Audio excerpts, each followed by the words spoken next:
Welcome to the Jaren Jarvis channel. I am Jaren Jarvis. Today, I would like to introduce to you 5 true scary stories from Reddit Volume 3. Story 1, Somebody has taken my son by Tippleston. My son went missing last week and I can't believe that it's possible to feel the way I do right now. Honestly, I don't feel myself. I don't feel like I can feel anymore. I'm tired and I feel sick and I hurt. I just want my baby back. The police have been coming to the house every day. Sometimes they stand outside our front door. Sometimes they're parked in one of their cars outside the drive. They don't say much.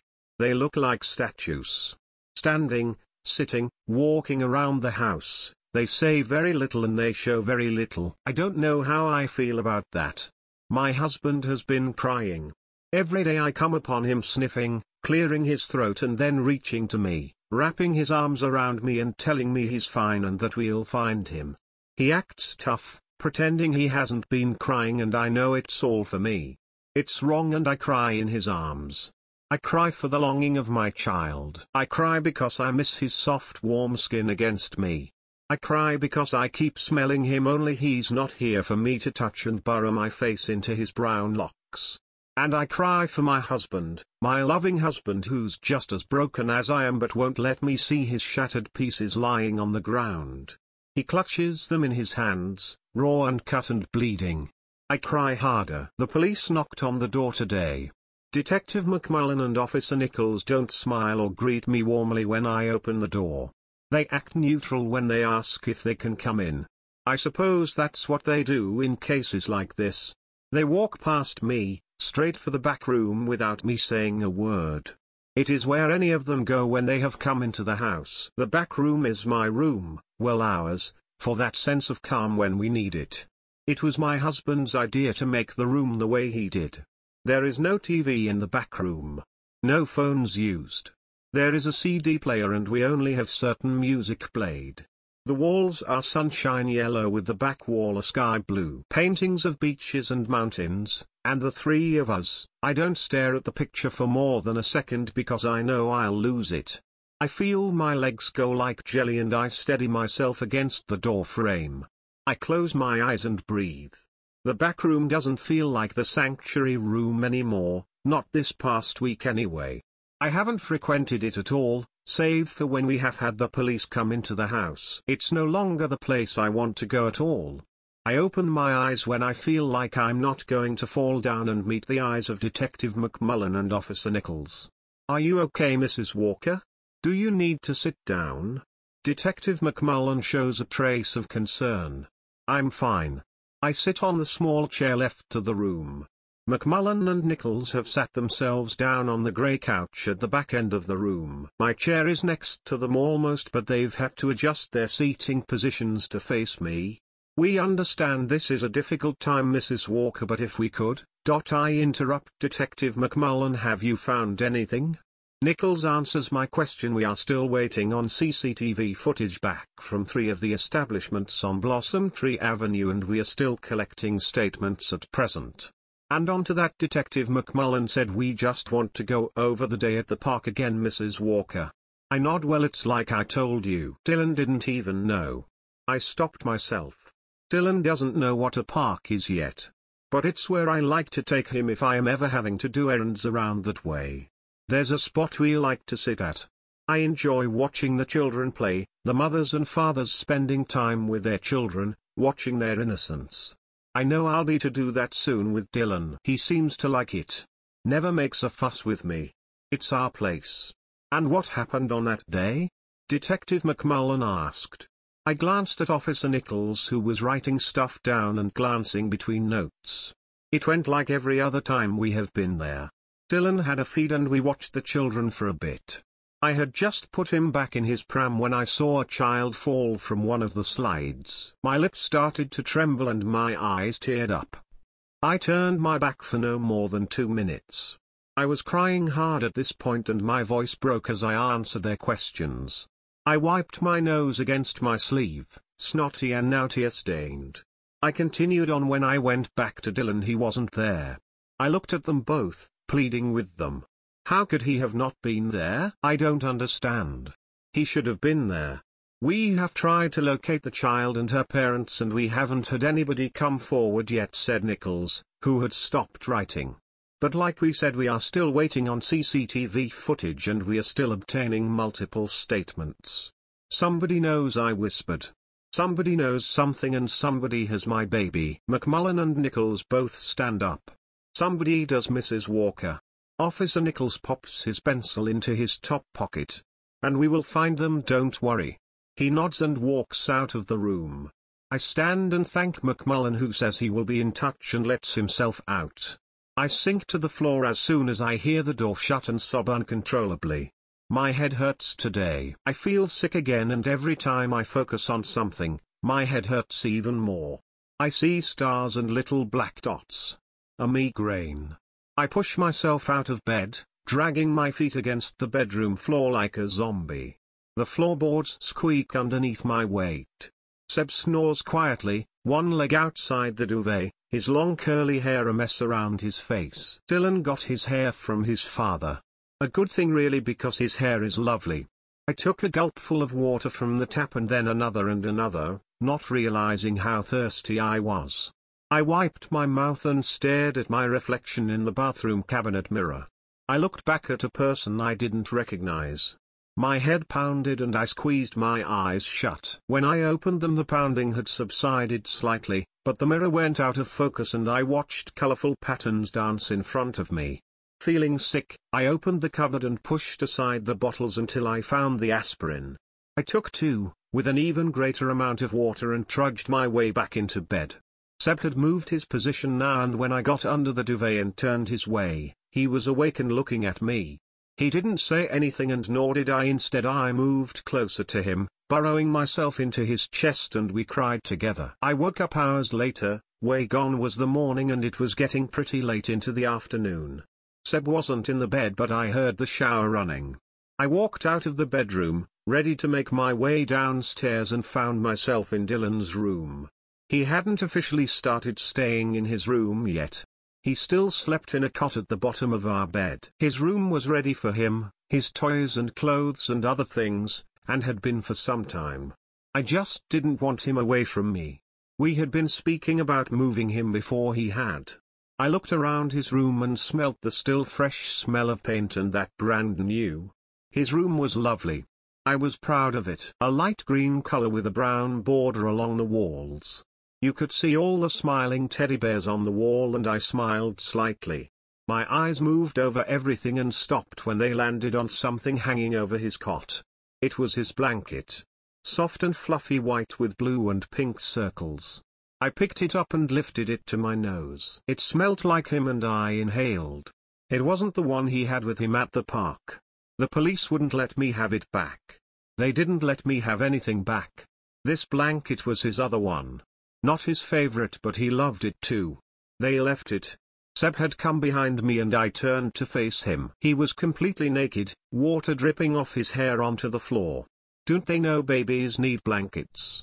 He needs his. He can't sleep without it. It's okay. It's okay. Seb hugged me and I shook violently. I knew he was holding it in. He took the blanket off me and did the same thing I did. A single tear slid down his cheek. He dropped the blanket and, without saying a word to me, left the room. I watched him go and turned around.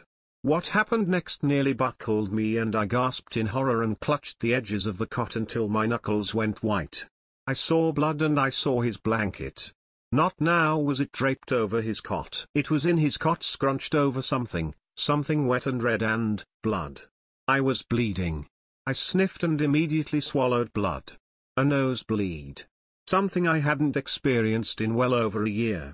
I looked back down at the cot and everything I had seen, or what I thought I had seen, was gone. His blanket was still over the cot, only now it had a dot of blood on it. My blood. Days passed and most of it was spent lying in bed.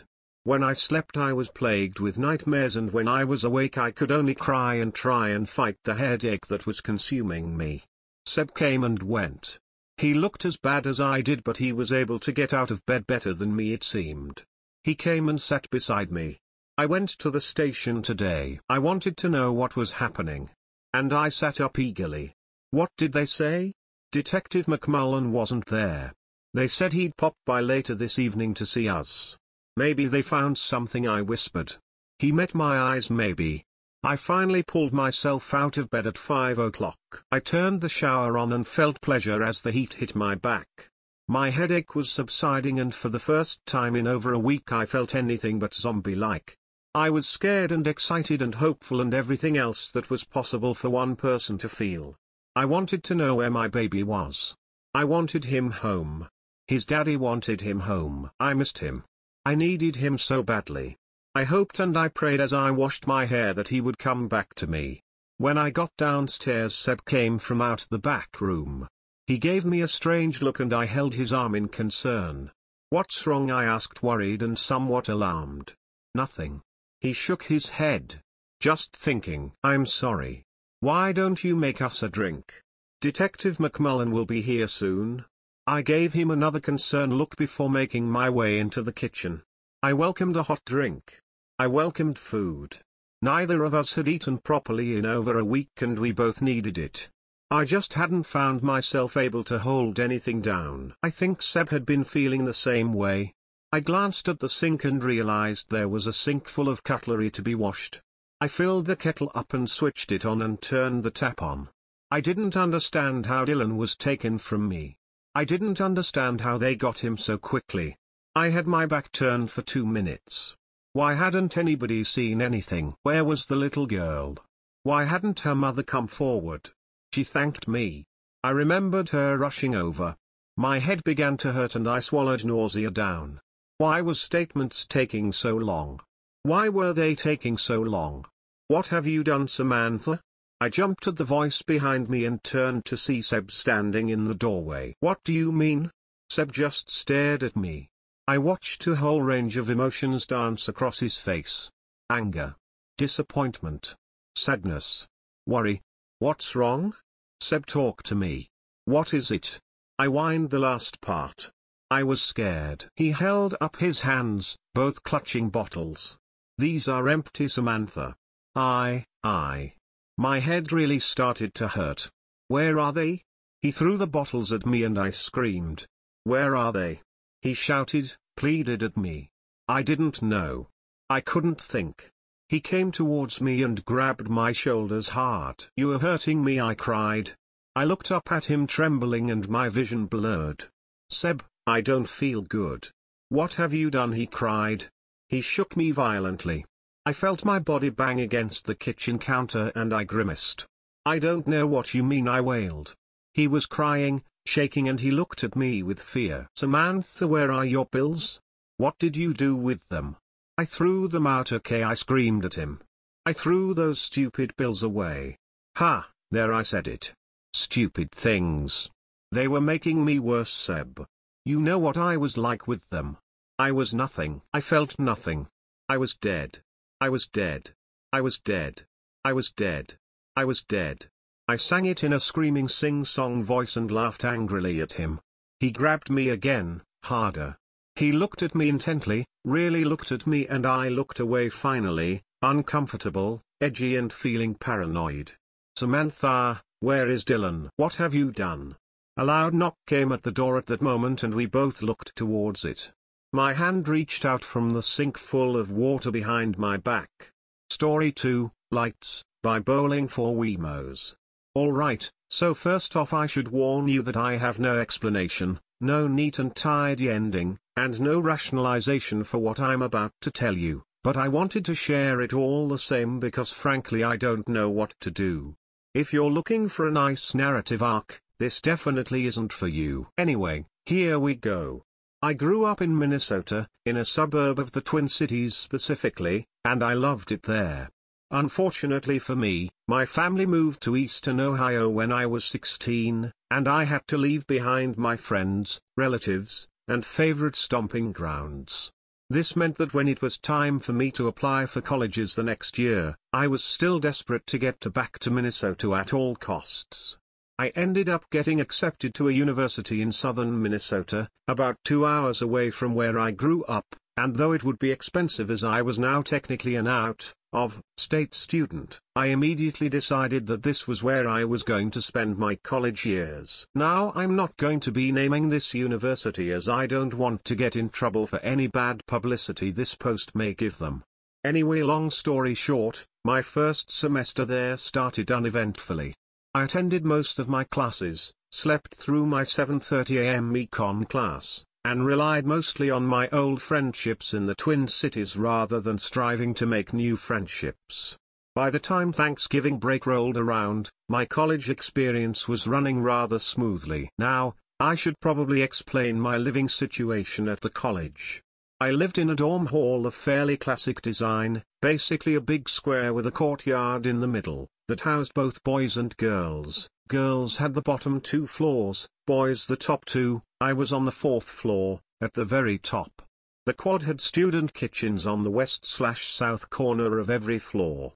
All the hallways, bathrooms, and stairwells were lit by motion-activated lights as part of the college's green initiative. They turn off after about 30 seconds of inactivity, but normally there was enough hallway traffic that you never noticed. However, as I was about to learn, that was not always the case. Now, as I said, all this happened over my Thanksgiving break. It was a 4-day weekend and the school basically shut down. Almost all the students in the quad lived in state or maybe just over the border in Wisconsin or Iowa, so they immediately left to spend Thanksgiving with their families. I, however, was a 14-hour drive away from my family, and had no car, so I was one of probably a grand total of 6 people left in the entire quad over break. Honestly, this was kind of nice at first.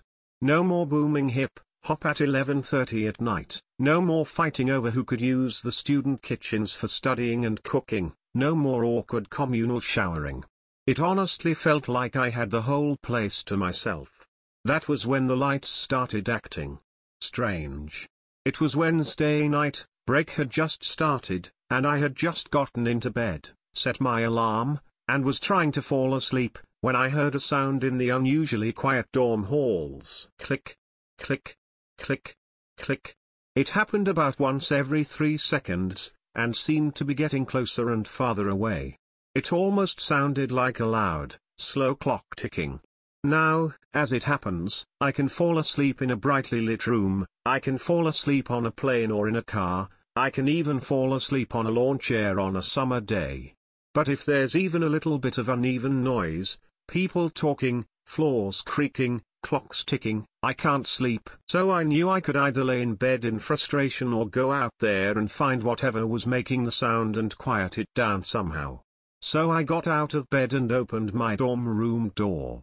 The hallway was lit down its entire length, but as I opened the door, the lights, starting at the far right end of the hallway, started clocking off one by one. Click, click, click. I figured that someone must have walked down the hallway past my room while I was in bed, making the lights click on, and then 30 seconds passed and they were now all turning off. So with that explanation in my head, I went back into my room, leaving the darkened hallway behind. As I went to climb back into bed, I heard it again, this time coming from the opposite end of the hall.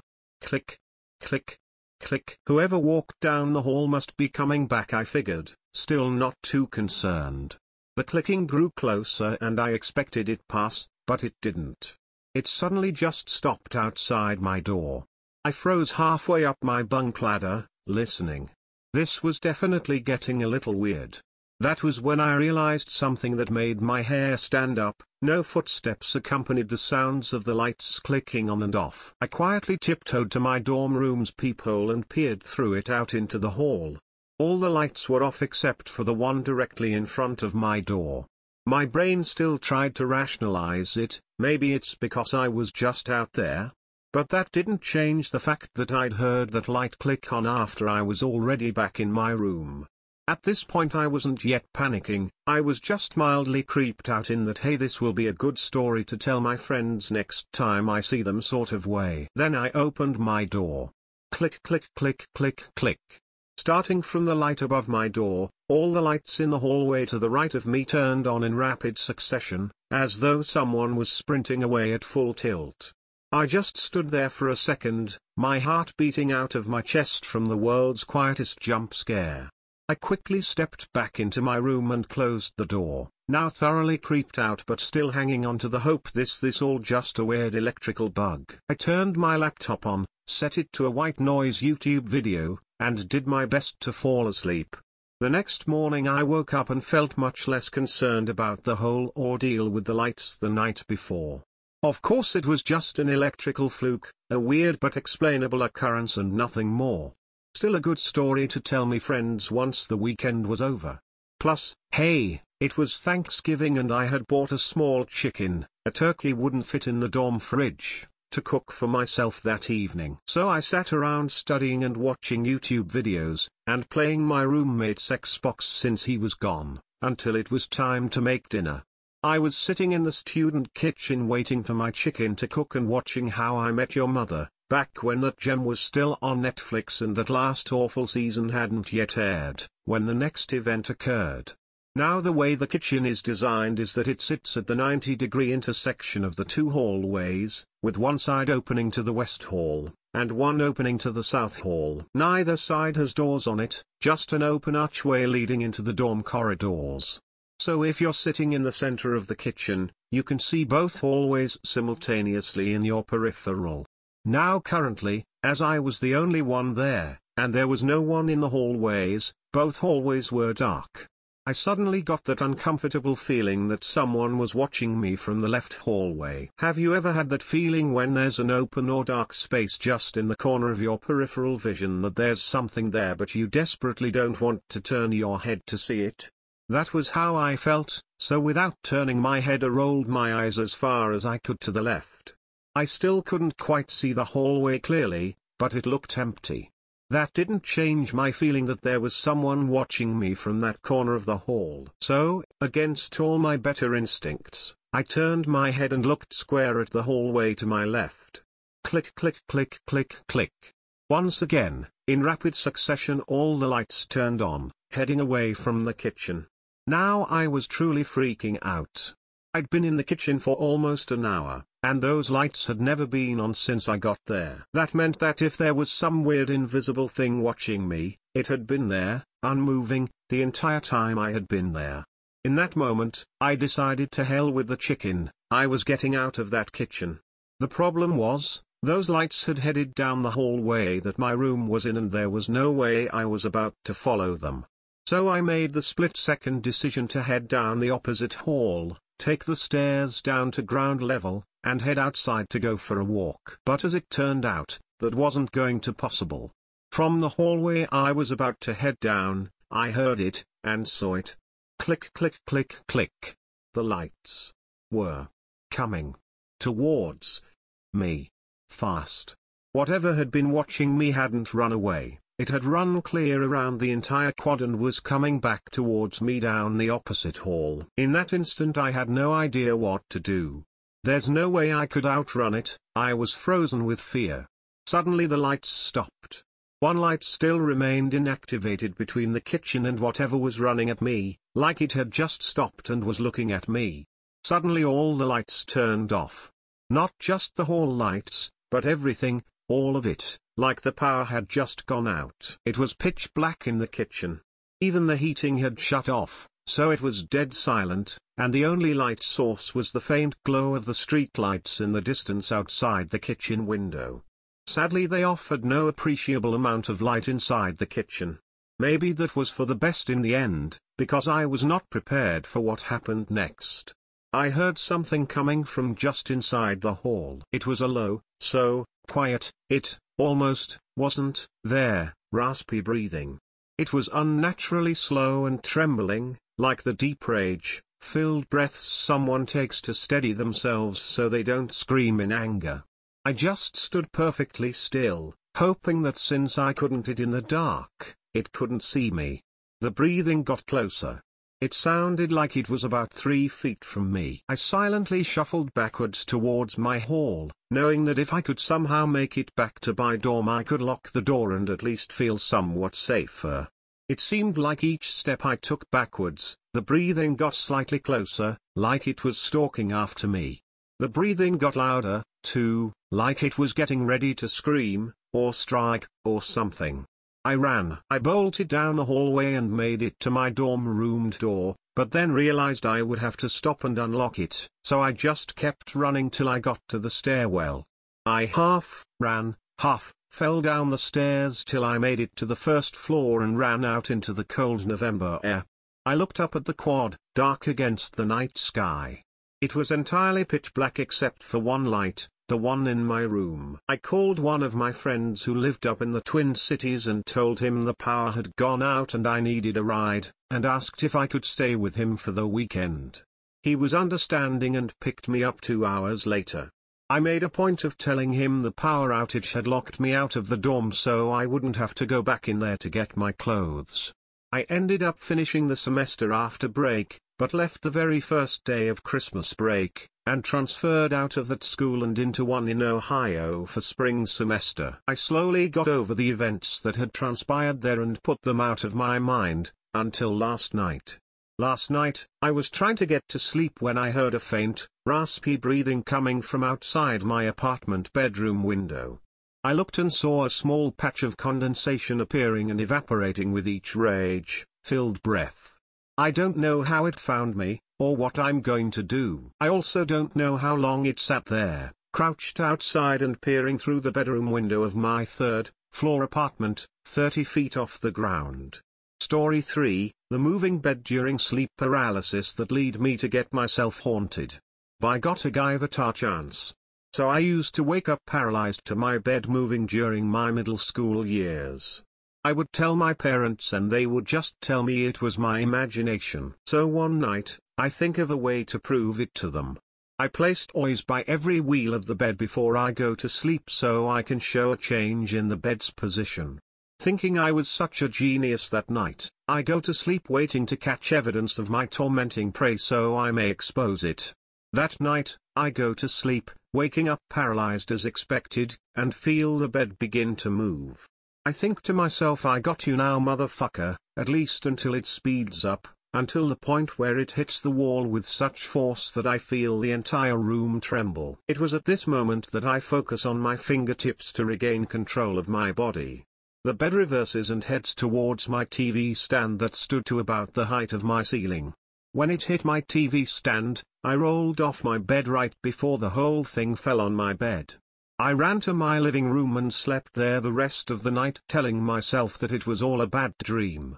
When I get up the next morning and head to my room, I find my TV stand laid on top of my bed, making it impossible for me to ignore the events of the night before. This memory has haunted me ever since.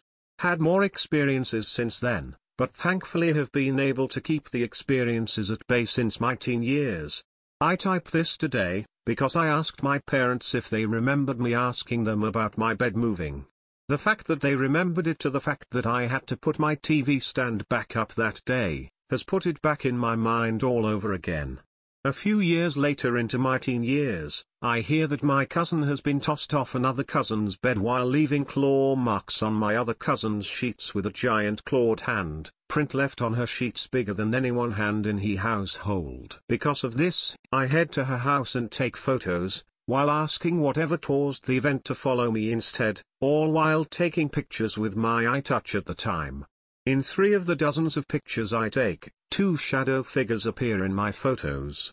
One floating over my cousin, and the second in his hallway standing in a perfect humanoid figure with shoulders, head and all. I never backed these photos up, and sadly, their fate ended with an ex-girlfriend who borrowed that iTouch and never gave it back.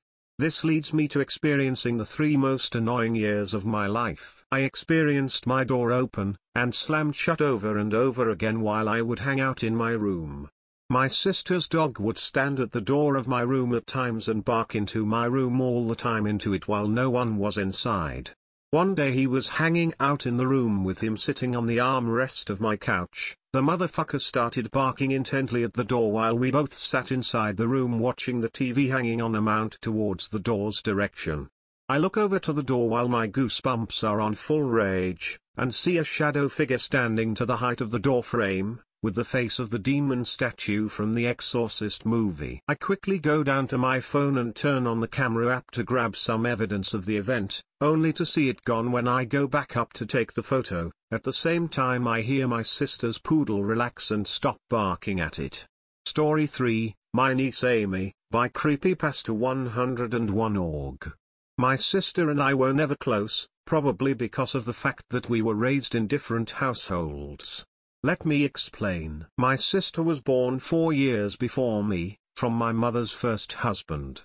She went to live with my grandparents because after her father's death my mom was very unstable and really depressed.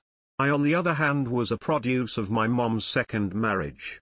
My dad was, let me put it lightly, a drunken slob. He would constantly beat my mother as he came home from work, and that is why my grandparents never let our sister to move in with us. My father on the other hand didn't let me live with my grandparents, because he was my rightful owner, and my mom was too much of a broken mess to do anything about it. 2 months ago my dad passed away from cancer, and right after, my mom committed suicide. I am currently 18 years old and still in high school, so my sister, who lives alone with her 3-year-old daughter, offered to take me in. Not only to be able to deal with my emotional trauma, but also to spend more time with her. My sister's then at the time boyfriend left her after he found out she was pregnant, probably because he didn't want to raise a child at 19 years old. From that point on she has been fending for herself all alone. In the short time I have been living with them I have grown pretty attached to my little niece, and I have the feeling she has grown pretty attached to me also. She is constantly following me and pestering me about not paying her all of my attention. Amy doesn't seem to feel me as her uncle, but more of as her older brother. She says that she loves me with all of her heart and is so happy I am living with them. One day when I was changing, my sister saw that I had these huge scars on the whole of my back. She asked me where these scars came from and if my psychotic father gave them to me. I said to her that I didn't want to talk about that, and she assumed that it was because it brought too much emotional trauma and never brought it up again. My mother was a nice woman. She did everything she could for me despite my father's abuse. She always stayed positive and said that everything is fine. Despite the fact that my dad was extremely gruesome towards my mom, he never hurt me, at least not physically. He only hurt and abused my mother. She would then come to comfort me. She would grab me and say that's the way my dad expressed his love for us. Then she would take a knife from the counter and proceed to drag it through my back and say everything is all right, and that all is fine, holding my head to the ground as I was screaming. I didn't understand it at first, but this was her way of loving me, as were my dad's beating as his way of loving her. I thought of running away for a while but decided against it because I loved my mom and dad too much. I don't tell my sister this because she wouldn't understand the love my parents had for me, but I hope someday Amy will understand the love I am willing to give her. Story 4, The Switchblade Sibling by Fermentia. The 11th of January 2019. He stole my hat again today, right off my head. I chased him around the house forever trying to get it back. He's fast. He's always liked sports more than me, so I guess that makes sense. I finally cornered him in our room. He stood in the corner, shaking my hat like a jazz hand, laughing. That's when I had the idea. He'd drop it quick if he was scared. I pulled out my switchblade that I'd bought last month at the gun and knife show, with a grimace of anger on my face. I thought I'd exaggerated the expression enough for him to know I was joking. I guess not. He dropped the hat instantly, his face and body twisted, and he pushed himself further into the corner. I stepped forward menacingly. I swear to God, I didn't know he was really scared. I swear to God, I swear to God, I swear to God. He ran past me, faster than I'd ever see him run, and I picked up my hat. I felt a little guilty. Maybe he really was that frightened. But if he didn't want to get intimidated by a guy twice his size, he shouldn't have stolen my hat. He told Mom, too. She got real angry. I insisted it wasn't my fault. He made the first move. It was a joke. The 11th of May 2019. He was comfortable with me again today, but I blew it. He made fun of my TV show. Mocked the main character's voice. I got mad. I don't really remember what I said exactly. I was real angry, remember? But he told Mom that I told him I'd kill him with my hunting knife. I'd cut off his head and stick it on the bedpost. I told him I'd skin his knees worse than he'd ever skinned them by digging my pocket knife under his kneecaps and cutting all the way around, in out, just like a English muffin. I'd cut his legs like that emo girl from school cuts hers, slice slice. Blood all over the floor. Said I'd kill him, or something like that. I told him I was sorry, but he just hid behind Mom. She took away all of my knives today. I'm real angry at my brother now. The 11th of December 2019. It's been a week, so I got my knives back. Mom threatened to take them away again if I didn't behave around my brother. That smug little bastard.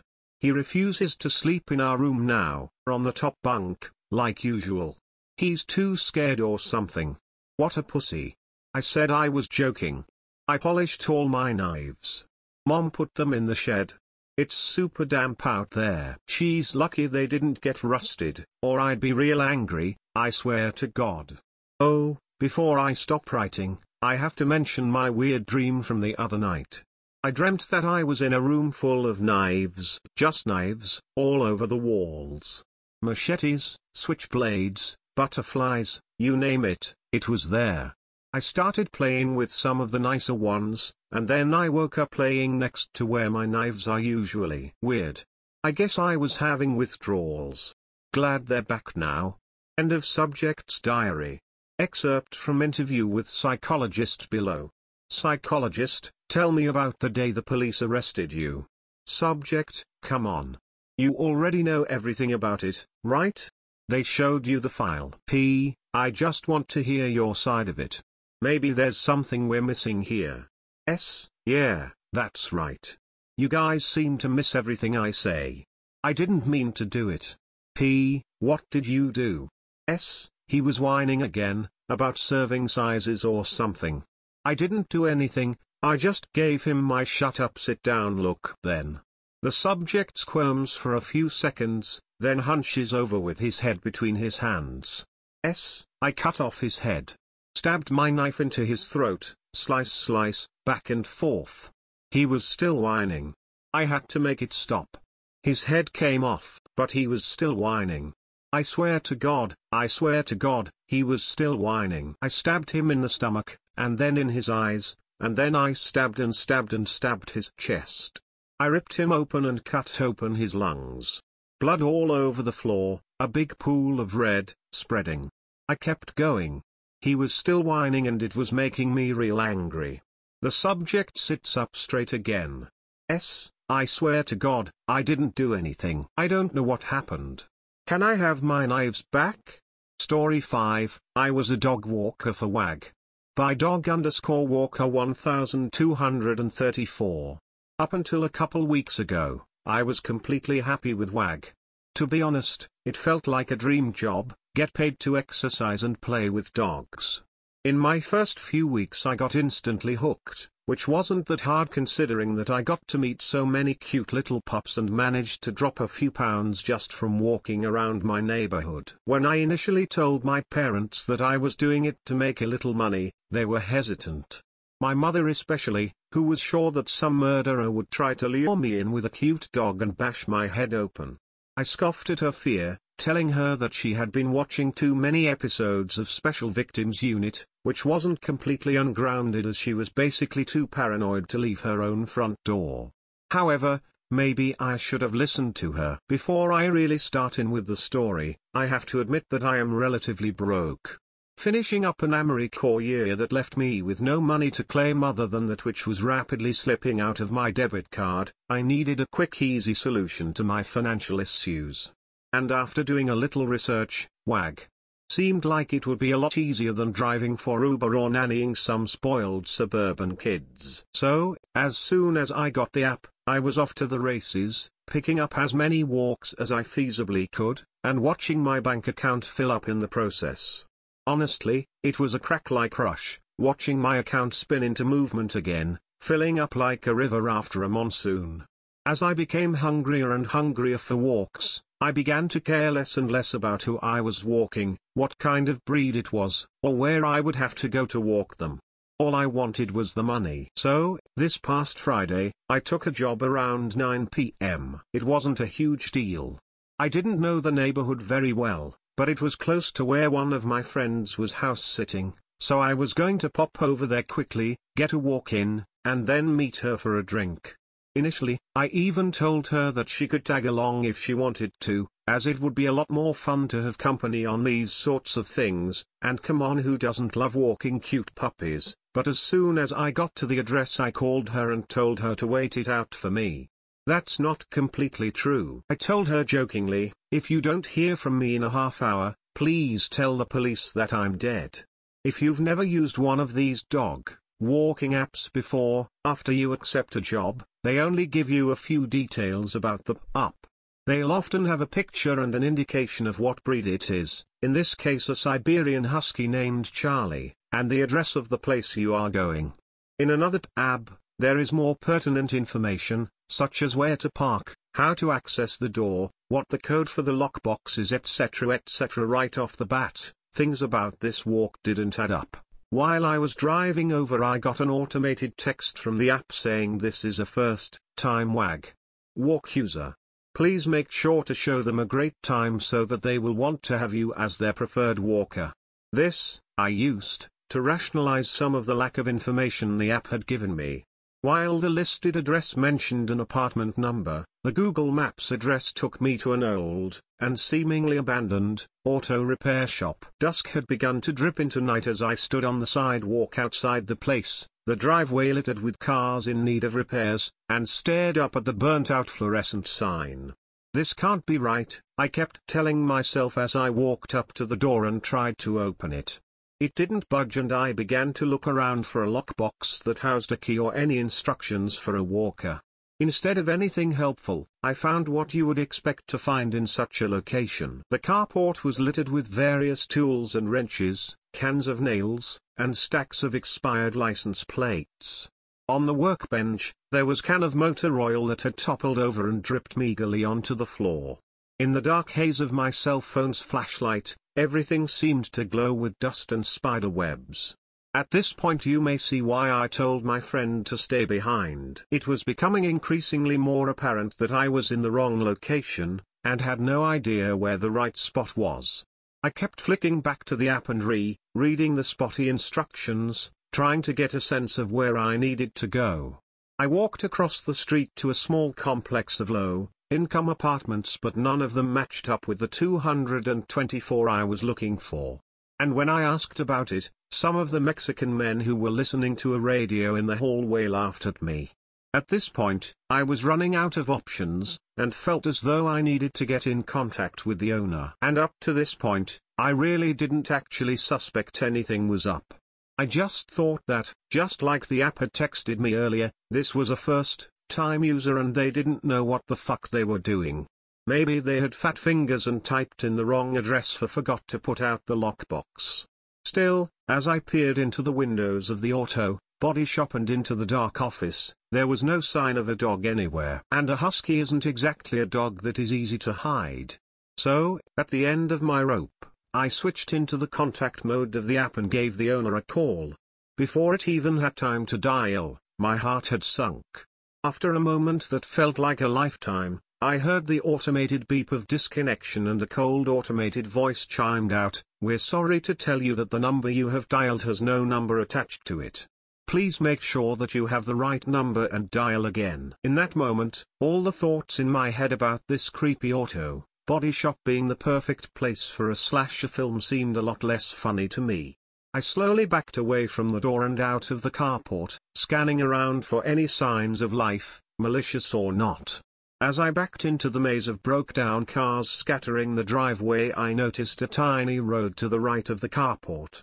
The dirt path was split up by a large chain-link fence adorned with welcoming signs saying, "Private property, no entrance and no trespassing, dogs present."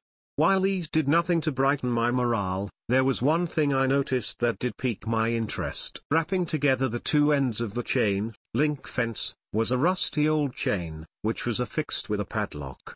As I trudged over through the darkness to it, my phone's flashlight inspecting the way there, I noticed, much to my chagrin and/or excitement, that the padlock had a 4-digit code.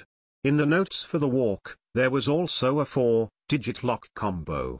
Wondering if I had actually found where I needed to go, I quickly pulled at the lock, which was coated with rust and fought to move. With a great more pressure than I assumed it needed, I managed to get the numbers in place, and whoosh, it clicked open.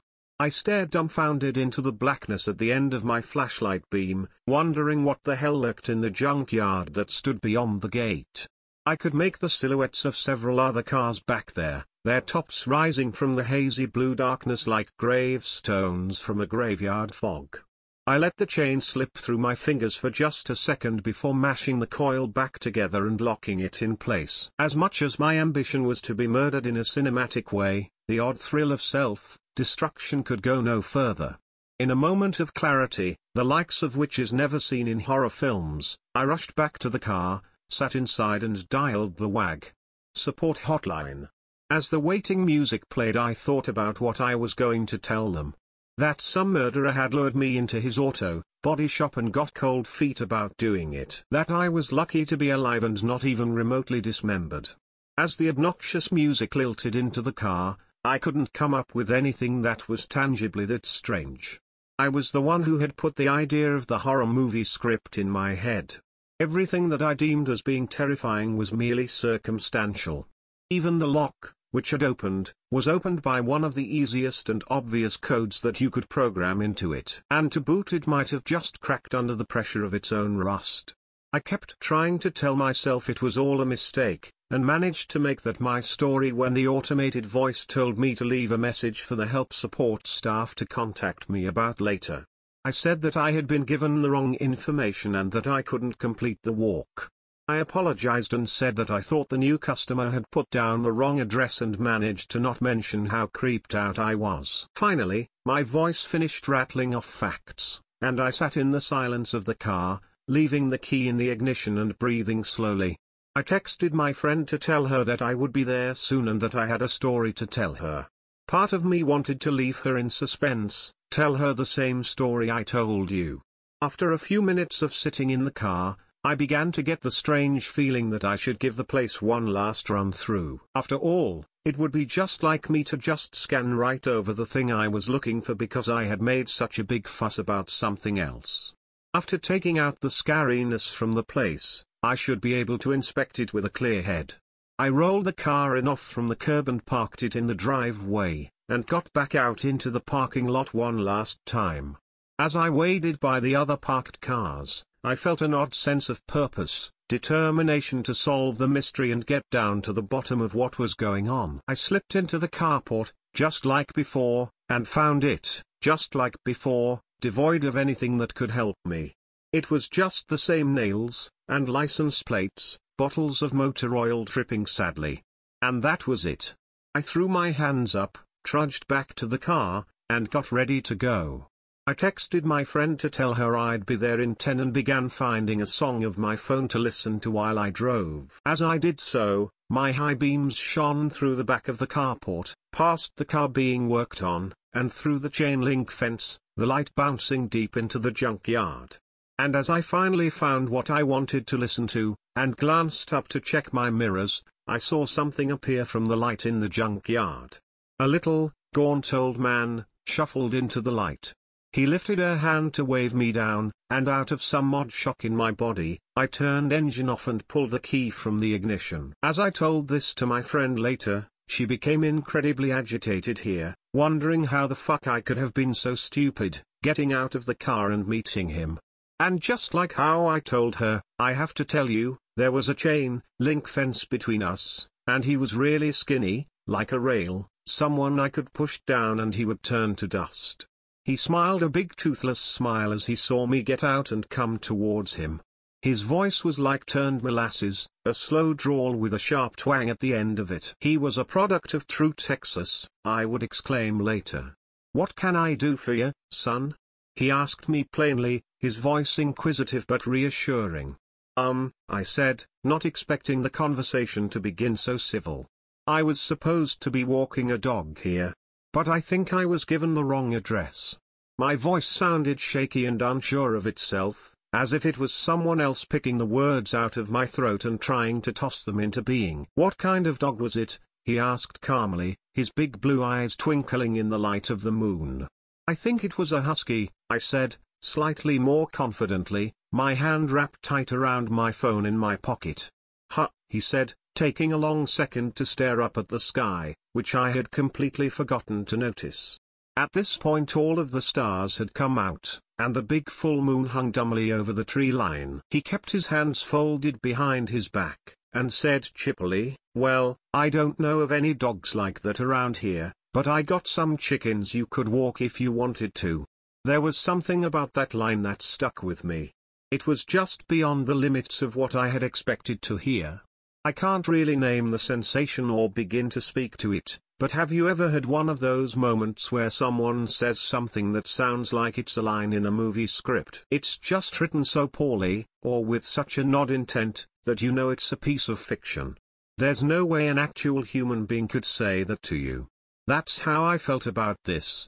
He smiled at me again, and I slowly took a step back. Nah, I said. I don't think so. I'm just gonna try to contact the app again and let them know I went to the wrong place. Of course, he said again, his eyes coming down to meet mine. Feel free to hang about if you want. You can make that call right here. I declined again and got back in my car. I don't want to make it overdramatic and say that I sped off or anything because I didn't. I sat there for a second, watching him slip back into the shadows, and left to go meet my friend. I shook the whole time I told her the story, stopping at appropriate moments for her to question or swear about how fucking stupid I was. She was sure that I should have been dead, or that if I was a woman I certainly would have been dead. She thought I should go to the cops or tell someone through the app what had happened, but I tried to play devil's advocate with her. I kept trying to say that it was circumstantial, but after a while I'm not even sure if that's possible. I'm still not sure.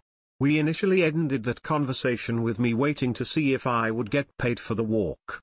If in fact, no one was responsible for the account, and they had been foiled out of the rape and murder they desperately desired, I wouldn't be receiving my $12 for the walk.